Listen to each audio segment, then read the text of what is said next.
My name is Elena Martinez, and I've been a high school English teacher for the past 8 years. Teaching isn't just my job, it's my calling. There's something magical about seeing my students light up when they understand a complex poem or write a heartfelt essay. I live in a small, picturesque town in Ohio, where everyone knows everyone, and life moves at a slower, more meaningful pace. Last year, everything changed when John Carter joined our school as the new math teacher. John was unlike anyone I'd ever met. He had this infectious energy that made even the most boring staff meetings enjoyable. His humor was sharp, his smile was warm, and he had a way of making people feel seen. We quickly became friends, bonding over our shared love for education and our passion for helping students succeed. At first, it was innocent. We'd stay late after school, grading papers and sharing stories about our day. He'd make me laugh with his terrible math jokes, and I'd tease him about his obsession with coffee. But as the weeks turned into months, I started to notice something deeper. The way he looked at me, the way he'd find excuses to be near me, it felt like there was something more between us. And then, one rainy afternoon, it happened. We were in the teacher's lounge, sipping coffee and talking about our favorite books. Out of nowhere, John reached for my hand and said, "Elena, I feel like I can be myself around you. You make me happy." My heart skipped a beat. I didn't know what to say. I felt the same way, but something held me back.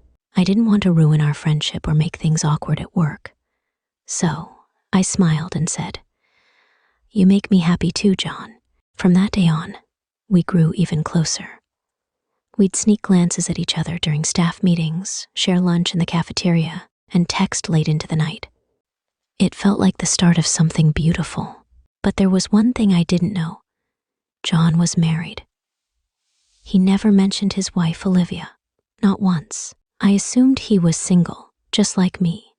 Looking back, I realized there were signs, the way he'd avoid certain topics, the way he'd never invite me to his place. But I was too caught up in the moment to notice. One evening, as I was preparing for the next day's lessons, my phone rang. It was an unknown number. I answered, and a woman's voice came through. "Hello, is this Elena?" she asked.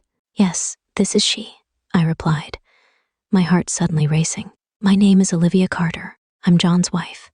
The room seemed to spin. I couldn't believe what I was hearing. Olivia continued, "We've been married for 5 years. I saw the two of you together, and I need you to know the truth." I was speechless. My mind raced as I tried to process her words. Olivia sounded calm but hurt. She told me she loved John and didn't want to lose him. She even sent me pictures of them together, happy, smiling, and very much in love. Tears filled my eyes as I realized the gravity of the situation. I had no idea John was married. I felt betrayed, confused, and heartbroken. The next day, I confronted John at school. He looked nervous when I asked to talk. We found a quiet spot, and I took a deep breath. "John, Olivia called me," I said. His face fell. "Elena, I'm so sorry. I should have told you." "Why didn't you?" I asked, my voice trembling. "I was scared," he admitted. "I didn't want to lose you." I felt a mix of anger and sadness. "You have a wife, John. This isn't fair to her or to me." He looked down, ashamed. "I know I messed up. Please, give me time to figure things out." But I knew what I had to do. I couldn't be part of something that would hurt Olivia or destroy their family. As much as it pained me, I told John it was over. The days that followed were tough. I threw myself into my work, trying to distract myself from the heartache. My friends, especially Maria, were my rock during this time. She reminded me that I deserved better, someone who would be honest and fully available. A week later, I reached out to Olivia. We met at a quiet park, and I told her how sorry I was. She thanked me for stepping away and shared how much she loved John. Despite everything, I admired her strength and determination to save her marriage. Eventually, I decided to start fresh. I moved to a new city, found a new teaching job, and began rebuilding my life. It wasn't easy, but I knew it was the right decision. Months later, I received a message from Olivia. She and John were working things out, and she thanked me for my honesty and understanding.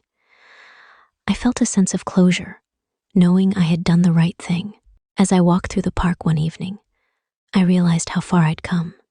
I had learned so much about love, honesty, and the importance of doing what's right, even when it's hard. And though my heart still ached at times, I knew I was ready for a new chapter. Love would find me again, but this time it would be real, honest, and true.